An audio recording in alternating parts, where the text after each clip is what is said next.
ఒక ఊరిలో ఒక ఇంటి ముందు ముగ్గురు వృద్ధులు కూర్చొని ఉండటం భార్యాభర్త చూశారు. ఆ ఇంటి ఎదురుగా వారు చాలాసేపటి నుండి కూర్చొని ఉన్నారు. భార్య బయటికి వెళ్లి అడుగుతుంది, మీరు ఎవరో మాకు తెలియదు, చాలాసేపటి నుండి ఇక్కడ కూర్చోవడం చూశాము, మీకు ఖచ్చితంగా ఆకలి అవుతూ ఉండవచ్చు. నేను నా భర్త మిమ్మల్ని ఇంటిలోకి ఆహ్వానిస్తున్నాం, మాతో కలిసి ఆహారాన్ని తీసుకోండి అని అడిగింది. వాళ్ళు చెప్పారు, మేము అందరం కలిసి ఒక ఇంటిలోకి రాలేము అని ఒక పెద్దాయన అన్నారు. ఎందుకు అలా అని ఆమె అడిగింది. ఆ పెద్దాయన వివరిస్తున్నాడు, ఇదిగో ఇతని పేరు సంపద. ఇతను ఎవరి ఇంటిలోకి వెళ్తాడో ఆ ఇల్లు సంపదతో వికసిస్తుంది. ఆయన రెండో వ్యక్తిని చూపిస్తూ, ఆయన పేరు జయం. అతను ఎవరి ఇంటిలోకి వెళ్ళినా ఆ ఇల్లు జయధ్వనులతో వర్ధిల్లుతుంది. చివరిగా నా పేరు ప్రేమ.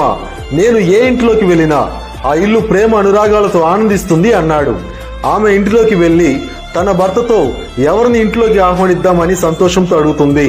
ఆమె భర్త చాలా సంతోషంతో అంతా విని చెప్తున్నాడు, మనం సంపదకు స్వాగతం పలుకుదాం అన్నాడు. భార్య అడుగుతుంది, ఎందుకు జయాన్ని పిలవకూడదు అని. వాళ్ళిద్దరి మధ్య చాలాసేపు డిస్కషన్స్ జరిగింది. చివరికి భార్య ఆ పెద్దల దగ్గరికి వచ్చి, మీలో ప్రేమ ఎవరు, దయచేసి ఆ ప్రేమను ఇంటిలోకి ఆహ్వానిస్తున్నామని చెప్పింది. ప్రేమ పైకి లేచి ఆమెతో వెళ్ళడానికి సిద్ధమయ్యి నడుస్తుంది. అంతులోని మిగతా సంపద మరియు జయం కూడా లేచి ప్రేమతో వెనకాలే లోపలికి నడుస్తున్నాయి. వెంటనే ఆమె అడిగింది, అందరం లోపలికి రాము అని ఇప్పుడు ఎందుకు వస్తున్నారు అన్నది.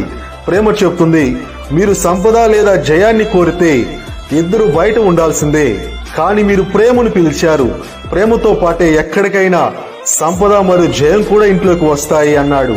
అదే విధంగా ఎక్కడైతే ప్రేమ ఉంటుందో అక్కడ సంపద మరియు జయం కూడా ఉంటాయి. దేవుని వాక్యం ఇలాగా చెప్తుంది, రోమా 8:28లో దేవుని ప్రేమించు వారికి అనగా ఆయన సంకల్పము చొప్పున పిలువబడిన వారికి మేలు కలుగుటకై సమస్తమును సమకూడి జరుగుతున్నవని ఎరుగుదుము.